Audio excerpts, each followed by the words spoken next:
Hi friends, welcome back to another Stay Fresh with Peanut tutorial. This tutorial will be making dough bowl candle. I'm using Premier Wick 780, making sure that the wicks are centered, they're spaced out, and about 1 inch apart from one another is very important. Testing is the only way to determine the best wick for your particular candle that you're making.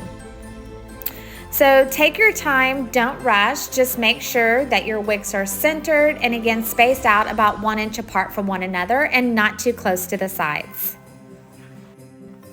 Now I'm trimming my wicks just to make them shorter, and I'm using my hot glue gun to apply the wicks in all of my other dough bowls.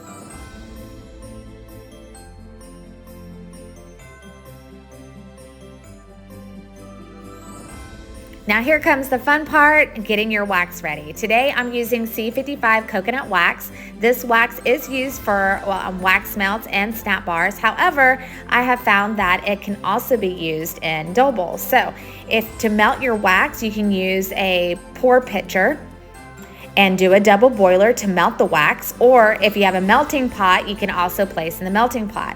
I prefer to heat this wax from anywhere from 210 to 225 degrees. Coconut wax must be hot in order for the fragrance oil to bind. So my wax is ready. Now you can pause this next section after you add the pitch pour and you press the tare button. The next important question is how much fragrance oil to add. Press the pause button to take a look and read the simple formula. After I pour my oil into my pitch pour, then I stir for 60 seconds, add either the candle dye chips or liquid candle dye to my wax. Stir it very well for another few seconds and then pour. Here you can see I'm making a tree using a pink and taking some fluorescent green candle dye chips to make my other dough bowls green. I only use candle dye chips or liquid candle dye to color my wax when I'm making dough bowl candles. I'm adding just a little bit more wax in my tree to fill it up to the top. Using some black candle dye chips, I applied it into the wax so that I can make some smiley faces on my Mean One dough bowl candles. This is completely optional. Now, there you go. Here's the final result, Peanut holding the final dough bowl candle.